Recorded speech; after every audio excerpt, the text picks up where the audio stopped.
I want to take this opportunity to express my appreciation for the hundreds of thousands of messages. There are rumors around that this is Britain's revenge for the Boston Tea Party. 3,000 screaming teenagers are at New York's Kennedy Airport to greet, you guessed it, the Beatles. In the nation's capital, Teamster boss James Hoffa surrenders to U.S. Marshals to begin serving an 8-year prison term for jury tampering.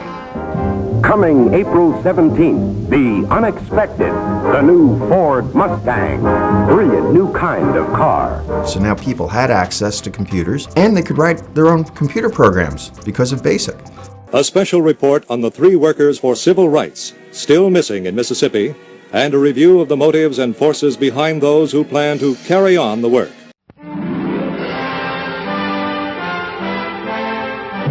Congress passes the most sweeping civil rights bill ever to be written into the law. I am about to sign into law the Civil Rights Act of 1964.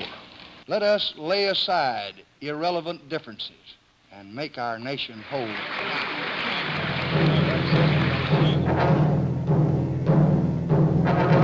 Official U.S. Navy films show our jet fighter bombers plastering North Vietnam communication and boat repair facilities.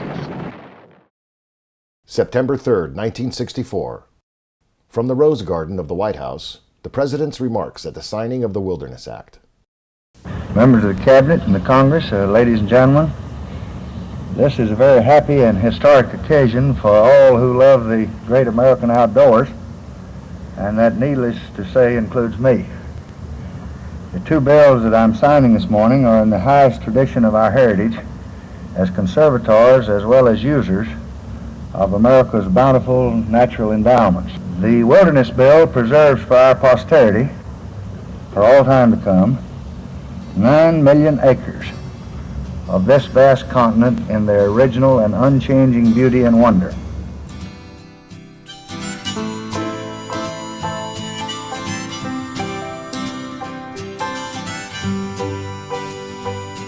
To have a 50th anniversary of the wilderness is, I think, an opportunity for us to refocus and rededicate and educate.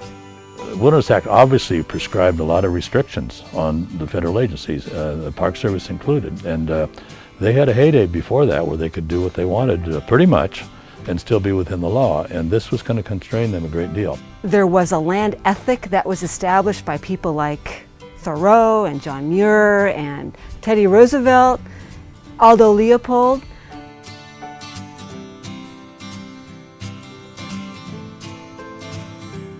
In the early 20th century, author, scientist, forester, and ecologist Aldo Leopold pioneered modern environmental ethics and championed the concept of wilderness preservation.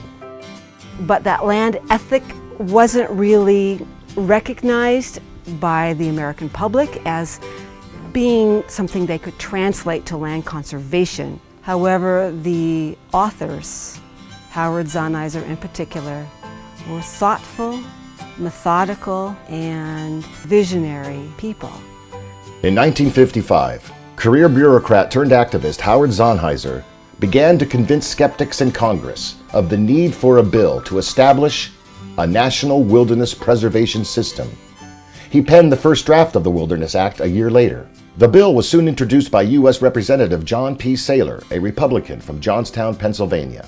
Meanwhile, Sonneiser rallied public opinion through the influential Wilderness Society journal, The Living Wilderness, and made compelling presentations to citizens groups across the country.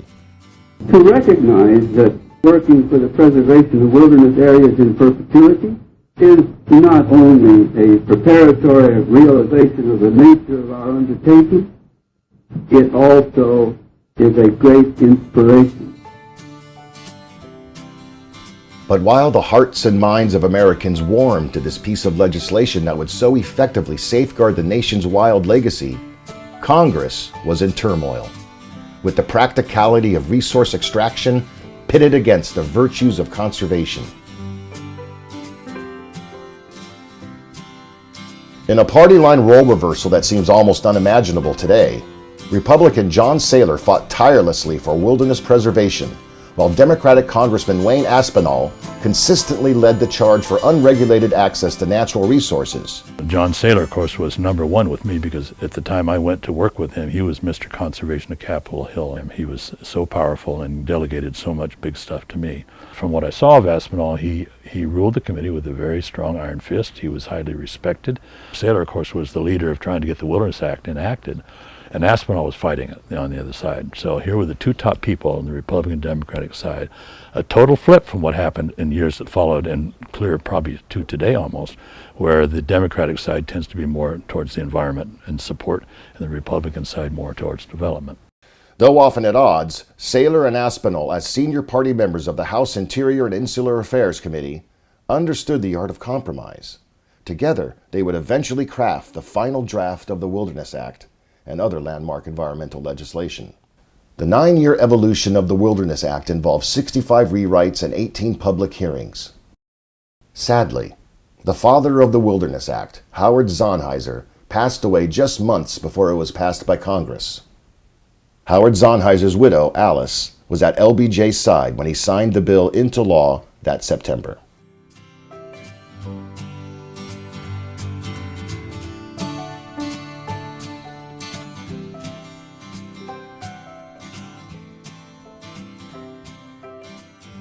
The Wilderness Act means that much of Monterey County has been conserved in perpetuity. It provides the backbone of what makes Monterey County special, biologically, ecologically, socially, from a recreation perspective. It provides us places for wildlife to find refuge. I think we have to promote, and perhaps the 50th anniversary can do that, is access to the wilderness. In the future, as things change in our environment and with our climates or whatever, despite political agendas, despite changing administrations. Technology now allows us to interpret in a way we've never interpreted before. We can stand at any spot, and as long as there's connectivity to satellite, you can find out where you are, what the history is, what this piece of ground was like 1,000,000 years ago, what roamed here, what were the native peoples doing on this exact spot. We continue to have those wonderful vistas, those wonderful scenic landscapes, those wonderful open spaces, and all the ecological services that sustain us. What is this flora and fauna that surrounds me? What is the difference between a sea otter and a sea lion? What is the difference between a Monterey cypress and a Monterey pine? These things are now can be available to each individual at their own place. And so what it does to me is that it now, by preserving all this land and wilderness, it gives you a brand new theater, a brand new place to go and have a huge new experience that you've never had with information that was never before available to an individual. What an incredible gift, and thank God we had the Wilderness Act so that we could preserve it.